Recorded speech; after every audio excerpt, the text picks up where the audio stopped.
মাননীয় প্রধান উপদেষ্টা প্রফেসর ডক্টর মোহাম্মদ ইউনূসের সাথে সিইসির প্রধান নির্বাচন কমিশনারের বিরাট ঘটনা ঘটে গেছে। এই ঘটনা বাংলাদেশের রাজনীতিতে অত্যন্ত তাৎপর্যপূর্ণ এবং সিগনিফিকেন্ট ডেভেলপমেন্ট। বাংলাদেশের রাজনীতির গতি প্রকৃতিকে বাধা দেওয়ার চেষ্টা করা হচ্ছে কৃত্রিম ভাবে। বাংলাদেশের গণতন্ত্রের অভিযাত্রাকে, গণতন্ত্রের উত্তরণের পথকে রুদ্ধ করার চেষ্টা করা হচ্ছে বিভিন্ন মহল থেকে। নির্বাচন বানচাল করার ষড়যন্ত্র চলছে। যখন বাংলাদেশের দ্বিতীয় বৃহত্তম রাজনৈতিক দল বিএনপি নির্বাচন বানচাল করতে চায়, তখন এটা নিয়ে সন্দেহ, সংশয় বা উদ্বেগের কারণ অবশ্যই আছে। বিএনপির শীর্ষ নেতা যখন ইচ্ছা করে লন্ডন থেকে বাংলাদেশে আসেন না, বিদেশে বসে থাকেন, এটা স্পষ্ট প্রমাণ করে যে তারা নির্বাচন চায় না। তিনি ইচ্ছা করে ভোটার হন না। নির্বাচন চাইলে ভোটার হতেন, নির্বাচন চান না বলে ভোটার হয় না। এর মধ্যে আবার বিএনপি তাদের কিছু ডিসপেন্সার মাঠে নামিয়ে দিয়েছে, যারা বলছে মানে এই মুহূর্তে তফসিল ঘোষণার সুযোগ নেই, একটু ডিলে করেন, বিএনপি কে প্রস্তুতি নেওয়ার সুযোগ দেন, খালেদা জিয়া সুস্থ হয়ে উঠুক, এরকম অনেক উদ্ভট যুক্তি দিচ্ছে। ঠিক সেই সময় সব সন্দেহ, সংশয়, জল্পনা কল্পনার অবসান ঘটিয়ে প্রধান নির্বাচন কমিশনার মাননীয় প্রধান উপদেষ্টার সাথে সাক্ষাৎ করেছেন। এই সাক্ষাতের মধ্যে যে আলোচনা হয়েছে হিসাবে স্পষ্ট। সিইসি প্রধান উপদেষ্টাকে বলেছেন যে উই আর রেডি। আবার প্রধান উপদেষ্টা সিইসি কে বলেছেন রেডি হলে তাহলে ইউ প্রসিড, পেছনে তাকানোর সুযোগ নেই। তাহলে কি ঘটনা ঘটেছে? নির্বাচনের তফসিল ঘোষণা করতে, ফেব্রুয়ারিতে নির্বাচন আয়োজন করতে যা দরকার, যে কনসেনসাস দরকার between chief advisers and election commissions, এটা হয়ে গেছে। ফরমাল বৈঠক, এরপরে বাকি আছে জাস্ট রাষ্ট্রপতির সাথে সিইসির বৈঠক, তারপরেই তফসিল আপনারা নিঃসন্দেহে দেখতে পাবেন। বিএনপি যে তফসিল ঠেকাতে চায়, ঠেকাতে তো পারছে না। প্রধান উপদেষ্টার সাথে সিইসির বৈঠক, এটা ঐতিহাসিক। এবং নির্বাচন থামছে না, নির্বাচন ঠেকছে না, নির্বাচন হচ্ছে, দেশ নির্বাচনের দিকে যাচ্ছে। তো দর্শক, নির্বাচন ও গণভোটের প্রস্তুতি সম্পর্কে প্রধান উপদেষ্টাকে অবহিত করলেন সিইসি। এই অবহিত করা হচ্ছে তফসিল ঘোষণার আগের একটা রুটিন ওয়ার্ক। এরপরে মানে সম্মতি নেই আছে, স্যার সবকিছু রেডি, প্রস্তুত, শতভাগ প্রস্তুত, তাহলে কি আমরা এখন তফসিল ঘোষণা করব? স্যার বলে দিয়েছেন জি, তোমরা করো। ঘটনা হচ্ছে এটা। বলে যারা নির্বাচন বানচাল করতে চান, যাদের প্রস্তুতি নাই, যাদের নেতা বিদেশে, যাদের নেতা নাই, নেতা তৈরি করতে চান, তাদের মুখে চুনকালি। নির্বাচনের পরিবেশ হয়ে যাচ্ছে, আইন শৃঙ্খলা পরিস্থিতির সমস্যা আছে, এটা ঠিক হয়ে যাবে এবং এটা সরকার একটা চ্যালেঞ্জ, আমরা বিশ্বাস করি ঠিক করতে পারবে। এবং আইন শৃঙ্খলা সংক্রান্ত যে চ্যালেঞ্জ, এটাও বিএনপি রিলেটেড। যেমন আপনারা দেখেছেন যে বরিশালে এবি পার্টির সাধারণ সম্পাদক আসাদুজ্জামান ফুয়াদের উপর হামলা করেছে বিএনপি সন্ত্রাসীরা, আর প্রশাসন চেয়ে চেয়ে দেখেছে। এর অর্থ কি? এর অর্থ যে প্রশাসন এখন পর্যন্ত সন্ত্রাস দমন করতে পারে না, প্রার্থীদের নিরাপত্তা দিতে পারে না। তো এই জায়গাটা ঘাটতি আছে, তবে এই ঘাটতিটা পূরণ শীঘ্রই হচ্ছে। ছোটখাটো একটা অভিযান চালিয়ে দিলে বা কিছু অবৈধ অস্ত্র উদ্ধার করলেই বিএনপি ঠান্ডা হয়ে যাবে। বিএনপির শক্তি জনগণ না, জনগণ বিএনপির সাথে নাই। বিএনপির শক্তি কিছু অবৈধ অস্ত্র, কিছু সন্ত্রাস। তো এটা কিছু উদ্ধার করলেই ঠিক হয়ে যাবে। আর এক্ষেত্রে জামাত বা অন্য বড় দল যারা আছে, তাদেরও দায়বদ্ধতা আছে। দুই এক জায়গায় জামাত যদি বিএনপিকে ছোটখাটো দুই একটা ডলা দিয়ে দেয়, ভয়ে এরা ঠান্ডা হয়ে যাবে। অপরদিকে জাতীয় নিরাপত্তা উপদেষ্টা ডক্টর খলিলুর রহমান এবং প্রধান উপদেষ্টা মুখ্য সচিব এম সিরাজউদ্দিন মিয়া বৈঠকে উপস্থিত ছিলেন। এখানে খলিলুর রহমান কিন্তু ইউনূসের ডান হাত, তিনি উপস্থিত ছিলেন। এখানেও একটা তাৎপর্যপূর্ণ দিক আছে, সেটা হচ্ছে ইউনূসের পক্ষ থেকে চূড়ান্ত কনসেন্ট দেওয়া হয়েছে, যার ফলে খলিলুর রহমানকে পাশে বসিয়ে দেওয়া হয়েছে, একদম ডান হাতকে পাশে বসিয়ে দেওয়া হয়েছে। তবে ইউনূস সব কাজ এই উপদেষ্টা পরিষদের সাথে আলোচনা করে করেন না। এখানে উপদেষ্টা পরিষদে বিএনপি পন্থী উপদেষ্টা আছে, যারা নির্বাচন বানচাল করতে চায়, তাদের কথাও কিন্তু শুনছেন না। প্রফেসর ইউনূস ফাইনাল কনসেন্ট দিয়ে দিয়েছে, অতএব এটা সিগনিফিকেন্ট ডেভেলপমেন্ট। এরপরে রাষ্ট্রপতির সাথেও সেম বলবে যে স্যার এরকম এরকম রেডি, ঠিক আছে, প্রধান উপদেষ্টা নির্দেশ অনুযায়ী তফসিল ঘোষণা করে দাও। তারপরে জাতির উদ্দেশ্যে ভাষণের সিইসি তফসিল ঘোষণা করবে। আগামী সংসদ নির্বাচন ও গণভোটের প্রস্তুতি সম্পর্কে প্রধান উপদেষ্টা প্রফেসর মোহাম্মদ ইউনূসকে অবহিত করেছেন প্রধান নির্বাচন কমিশনার এএমএম নাসিরউদ্দিন। এই অবহিত করা তফসিল ঘোষণার আগের সর্বশেষ interactions with head of the government. এর বাইরে আর কোনো অবহিতকরণ, আর কোনো সিগন্যাল, আর কোনো অনুমতি নেওয়ার বিষয় নেই। তার মানে নির্বাচন অবশ্যই সরকার এবং নির্বাচন কমিশন আয়োজন করে, সরকারের পক্ষ থেকে শেষ সিগন্যাল, চূড়ান্ত সিগন্যাল, ফাইনাল সিগন্যাল দিয়ে দেওয়া হয়েছে, আর কোনো কথা নেই। আর রাষ্ট্রপতি তো পুতুল, ওটা জাস্ট দেখা করতে হয়, দেখা করবে, সম্ভবত 10 তারিখ দেখা করবে। কিন্তু মূল হচ্ছে যে প্রধান উপদেষ্টা বা head of the executive chief তার কনসেন্টটা নেওয়া বা সরকারের কনসেন্ট নেওয়া, এটা হচ্ছে সরকারের ফাইনাল কনসেন্ট। রোববার প্রধান নির্বাচন কমিশনার নাসির উদ্দিনের নেতৃত্বে নির্বাচন কমিশন এবং কমিশনারগণ রাষ্ট্রীয় অতিথি ভবন যমুনায় প্রধান উপদেষ্টার সঙ্গে সাক্ষাৎকার নির্বাচন আয়োজনের অগ্রগতি সম্পর্কে জানান। পুরো নির্বাচন কমিশন মাননীয় প্রধান উপদেষ্টার সাথে সাক্ষাৎ করে এসেছে। আর কোন সন্দেহ সংগ্রহ নেই, আর কিছু বাকি নেই। দেশ এখন নির্বাচনের ট্রেন, যাত্রী, ট্রেনে যে ড্রাইভার থাকে, মাস্টার, সবাই বসে গেছে। এখন জাস্ট স্টার্ট করার পালা। স্টার্ট করলেই ট্রেন ছেড়ে যাবে। কোন লন্ডনের যাত্রীর জন্য এই ট্রেন অপেক্ষা করবে না, এটা স্পষ্ট হয়ে গেছে। বৈঠকে নির্বাচন কমিশনার আব্দুর রহমানুল মাসুদ, তাহমিদ আহমেদ, মোহাম্মদ আনোয়ার ইসলাম সরকার, ব্রিগেডিয়ার জেনারেল অবসরপ্রাপ্ত আবুল ফজল মোহাম্মদ সানাউল্লাহ এবং নির্বাচন কমিশন সচিব আক্তার আহমেদ উপস্থিত ছিলেন। আক্তার আহমেদ আগেই জানিয়েছিলেন যে নির্বাচন কমিশন শতভাগ প্রস্তুত। এই শব্দটা ব্যবহার করেছে, শতভাগ প্রস্তুত, কোনো ঘাটতি নেই। আর শতভাগ প্রস্তুত হলে as soon as possible নির্বাচন দেওয়া, এটার একটা নৈতিক বাধ্যবাধকতা আছে। লন্ডনের যাত্রীর জন্য গণভোট থেকে থাকবে না, জাতীয় নির্বাচন থেকে থাকবে না। প্রস্তুতিকালে ইসিকে পূর্ণ সহযোগিতা প্রদানের জন্য প্রধান উপদেষ্টাকে ধন্যবাদ জানিয়ে সিইসি অন্যান্য নির্বাচন কমিশনাররা। নির্বাচন কমিশনারদের নিয়ে বিতর্ক ছিল, কিন্তু ওই যে ডাকসু ইলেকশন বা জাকসু ছাত্র সংসদ ইলেকশনের মডেল, যে তারা কোনো দলের দালালি করলো, এখন পরিস্থিতি যেটা দাঁড়িয়েছে, তারা বাধ্য হবে সঠিকভাবে দায়িত্ব পালন করতে, এদিক ওদিক করতে পারবে না, কারণ তাদের পিঠের সামনার ভয় আছে। তিনি বলেন, ইতিমধ্যে নাগরিকরা নির্বাচন কর্মকাণ্ডে নিজেদের সম্পৃক্ত করছেন, যা দেশে নির্বাচনে আমেজ সৃষ্টি করেছে। রাইট। আর বিএনপি পর্দার অন্তরালে নানান চেষ্টা করছে নির্বাচন ঠেকাতে, আর জনগণ নির্বাচনের জন্য প্রস্তুত। তাহলে কি বোঝা গেল? বিএনপি দইনজা। এ সময় নির্বাচন কমিশনের প্রস্তুতিতে সন্তোষ প্রকাশ করে প্রধান উপদেষ্টা বলেন, সুষ্ঠু নিরপেক্ষ নির্বাচনের স্বার্থে নির্বাচন কমিশনকে সব ধরনের সহযোগিতা অব্যাহত রাখবে সরকার। তিনি বলেন, জাতির জন্য প্রতীক্ষিত এই নির্বাচনে আপনারা চালকের আসনে আছেন, আমাদেরকে কাঙ্ক্ষিত লক্ষ্যে পৌঁছাতে হবে। প্রধান উপদেষ্টা বলেন, জাতিকে একটি সুন্দর নির্বাচন দিতে অন্তর্বর্তীকালীন সরকার প্রতিশ্রুতিবদ্ধ। ফেব্রুয়ারির প্রথমার্ধে জাতিকে আমরা ইতিহাসের সেরা নির্বাচন উপহারের প্রত্যয় এগিয়ে চলেছি। আসসালামু আলাইকুম। আলহামদুলিল্লাহ।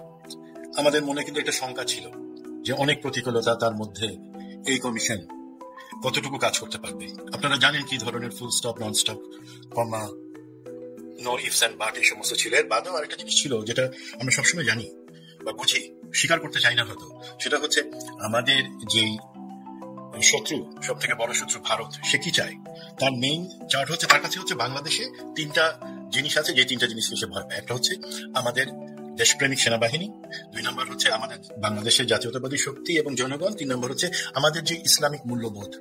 এই তিনটা জিনিসকে তারা কখনো এক হইতে দেয় না। এবং এখনো আজকে 2025 সালেও আপনারা বিপ্লব পরবর্তী সময় আপনারা দেখছেন যে এই তিনটা জিনিসকে তারা কখনো এক হইতে দিতেছে না।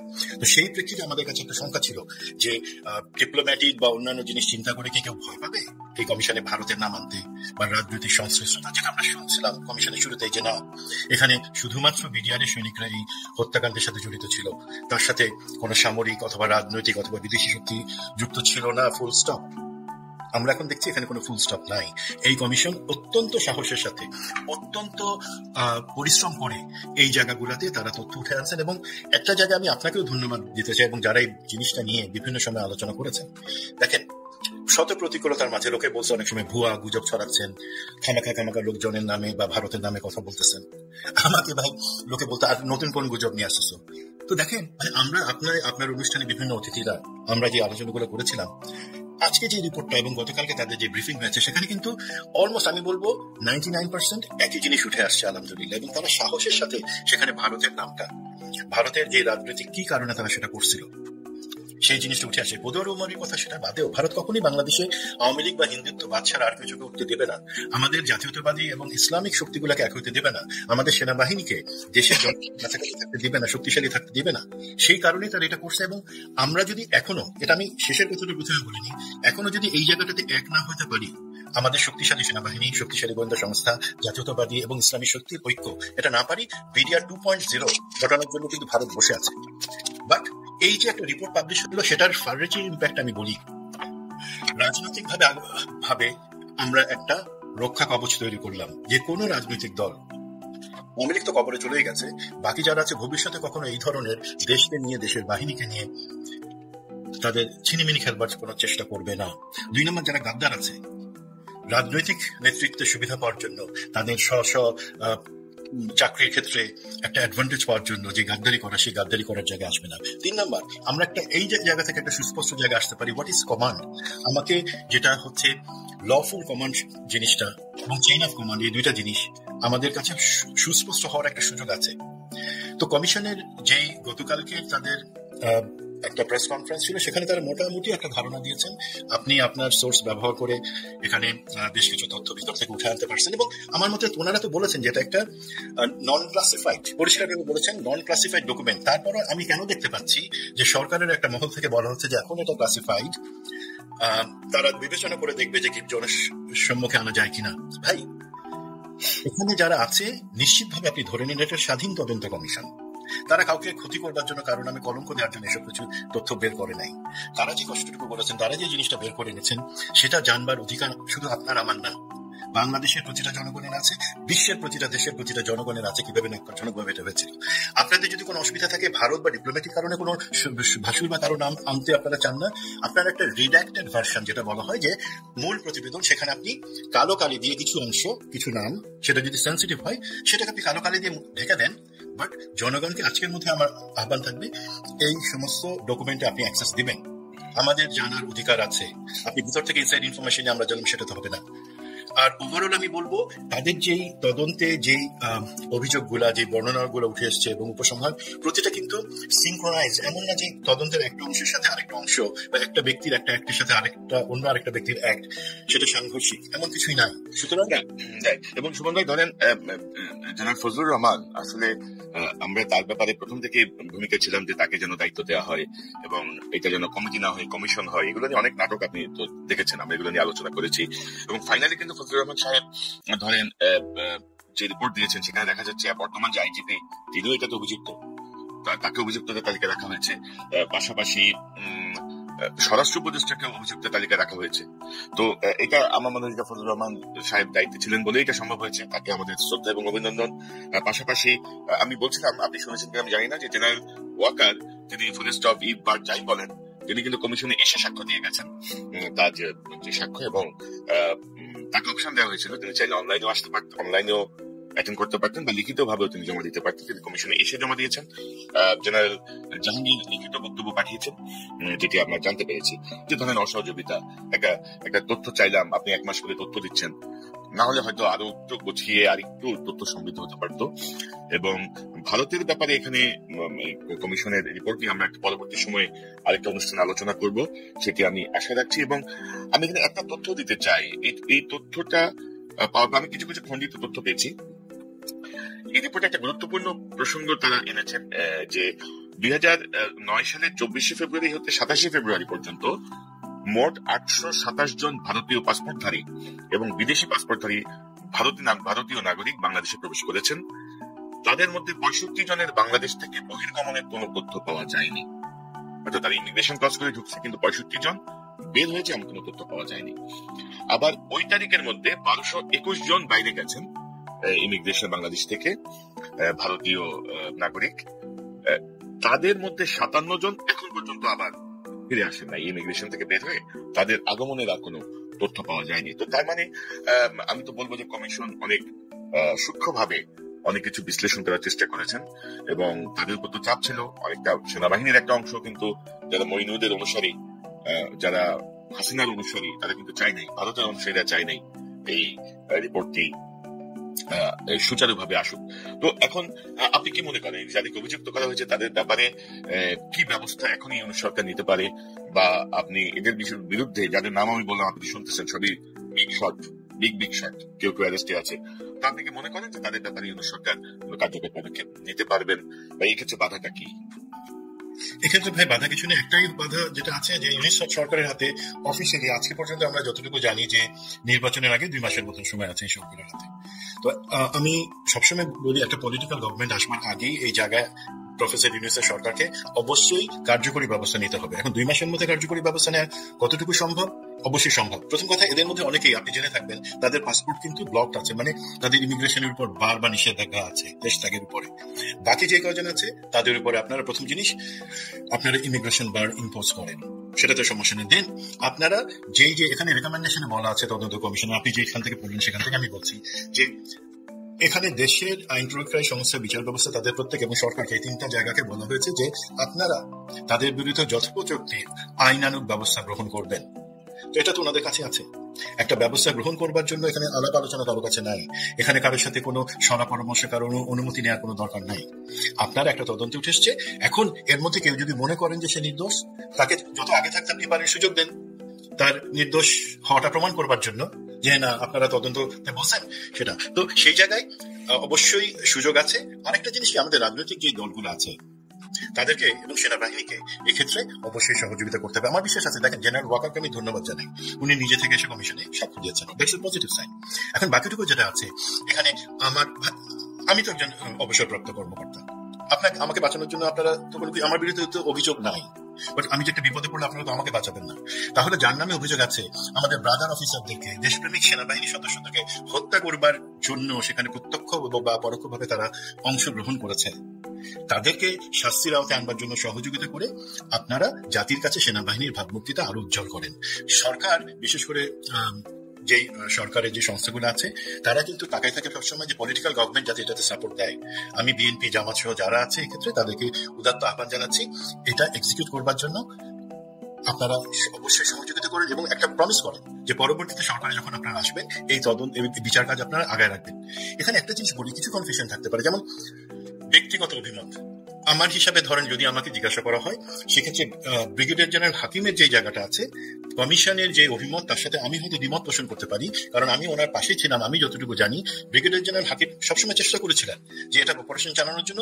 উনি কখনো আমাকে থামাইছেন, যে ওখানে একটা বক্তব্য আছে যে কনিষ্ঠ অফিসার সে অপারেশন চালানোর জন্য ভিতরে ঢুকার উদ্যোগ নেওয়ার পর সেই কনিষ্ঠ অফিসার আমার কথা বলা হয়েছে যে আমি এখানে ভিতরে ঢুকতে চাইছিলাম, তখন ব্রিগেডিয়ার জেনারেল হাকিম উনি বলেছেন যে না, আমরাকে অনুমতি ছাড়া যাবো না। ওনাকে সেই প্রেশারটা কে দিচ্ছিলেন? এই যে এখানে একজন আছেন লেফটেন্যান্ট জেনারেল সিনা ইবনে জামানি, যার কথা বলা হয়েছে সিজিএস ছিলেন তিনি, এবং তার পক্ষ থেকে তৎকালীন ডিএমও তৎকালীন ব্রিগেডিয়ার জেনারেল জিয়া হাসান, উনি আছেন লন্ডনে থাকেন। এখন আমি আশ্চর্য হয়ে যাই, ব্রিগেডিয়ার জেনারেল জিয়া হাসান তৎকালীন ডিএমও, যার মিলিটারি অপারেশন পরিচালনার জন্য যার আদেশের জিনিসটা ইম্পর্টেন্ট, যার আদেশে চলবে, যার আদেশে আবার বন্ধ হবে, তাকে এখানে ইমপ্লিকেট করা হয় নাই। অথচ আমি জানি ওনার কাছে আমরা বারবার বলছিলাম যে আপনি ডিএমও, আপনি আমাদেরকে বলেন, আপনি আমাদেরকে আটকান না, বাট ওনারাই সিজিএস এর দোহাই দিয়ে, জেনারেল মঈন এবং সরকারের দোহাই দিয়ে আমাদেরকে আটকাই দিচ্ছিলেন। ব্রিগেডিয়ার জেনারেল হাকিম যদি কাউকে আটকান বা আমাকে আটকান, সেক্ষেত্রে আটকাইছিলেন, কিন্তু তারা যেহেতু বলে দিচ্ছিল যে না ভিতরে যাওয়া যাবে না, তাহলে কোর্ট মার্শাল হবে, সেই কারণে। তেমনি ভাবে কমিশনের গতকালকের বক্তব্যে জেনারেল ফজলু একটা জিনিস বলেছেন যে তারা নিশ্চিত হয়েছেন মেজর জেনারেল নাও তৎকালীন কর্নেল রেজানুল খান, উনি বলেছেন যে পুলিশ তারা তো এই ক্ষেত্রে আদেশের দরকার হয় না, তারা ভিতরে ঢুকে পরিস্থিতি রেস্টোর করতে পারে। এখানে আদেশের কথা না, কিন্তু এখানে কথা হচ্ছে, দেখেন ক্যাপ্টেন রেজা তার বক্তব্য সে আপনার চ্যানেলে এসে কথা বলেছে, সে পরিষ্কারভাবে বলেছে যখন এটা আসে সে কিন্তু আদেশের জন্য সে অপেক্ষা করে নাই। পরিস্থিতি বুঝে সে 20 থেকে 25 রাউন্ড ফায়ার করে ভিতরে ঢুকার যখন পরিস্থিতি সফেন করে এনেছে, সেই মুহূর্তে তাকে আদেশটা দিয়েছে ভিতরে না ঢুকবার জন্য, সেখান থেকে চলে আসবার জন্য কে? এই কর্নেল রেজানুল খান। যদি আপনি আদেশের জন্য তো সে অপেক্ষা করে নাই, কর্নেল ক্যাপ্টেন রেজা সে তার কাজ করেছে, বাট তাকে যখন উপরস্থ কমান্ডার এবং তাকে সেখান থেকে কিন্তু স্ট্যান্ড রিলিজ করা হয় ক্যাপ্টেন রেজাকে। তো এই জিনিসগুলা আমাদেরকে বুঝতে হবে যে এই যে পরিকল্পনা ছিল সেটার সাথে যারা ছিল, কিছু এখনো হয়তো সিনের বাইরে আছে, তাদেরকে আনতে হবে। এবং আমি আবারও বলি, কেউ যদি মনে করেন যে না উনি সেইভাবে দোষী নন, আমরা এইটার বিচার কাজ যত তাড়াতাড়ি সম্ভব শুরু করব, তাহলে হবে কি যারা দোষী তারা শাস্তি পাবে। কেউ যদি নির্দোষ থাকে, আমার দেখে একজনের কথা জেনারেল হাকিম ছাড়া কারো কথা কিন্তু আমার মনে হয় না যে নির্দোষ হরস্কোপ আছে, এবং জেনারেল হাকিমকে অবশ্যই কমান্ডের দায়ভার নিতে হবে, তাই না? তো সেই ক্ষেত্রে আমার মনে হয় এটা তাড়াতাড়ি শুরু করে গেলে আমরা আলহামদুলিল্লাহ একটা বড় কাজ করব। ধরেন আইসিটি যে কাজটা করলো, একটা মামলার রায় দিল, তারপরে গুমখুম কমিশন কি প্রবলেম ফেস করেছে। গুমখুম কমিশন বা এই যে বঞ্চিত অফিসারদের কমিশন, তারা বিভিন্ন জায়গায় বিভিন্ন রিপোর্ট চায়, দলিল চায়, কে কোথায় ছিল, কিছু দেওয়া হয় না, বিকজ তাদের এখানে গুমখুম কমিশনে কোনো মিলিটারি অফিসার বা রিটায়ার্ড মিলিটারি অফিসার ছিল না। এই কমিশনে কিন্তু শুধু রিটায়ার্ড মিলিটারি অফিসাররা করেছেন কি, তারা জানে যে কোথাও লুকায় রাখতে পারবে না তুমি কাগজপত্র। তারা জমিনের ভিতরে 10 হাত নিচে হাত দিয়ে তারা সেই কাগজ ঠিকই বের করে ফেলতে পারছে, যে বিকজ তারা জানে লুকাই রাখার জায়গাটা কোথায় হতে পারে। আমি তাদেরকে সাধুবাদ জানাই এবং আশা করি this is a big leaf, এবং এই জায়গাটা থেকে আমরা ইনশাল্লাহ বাকি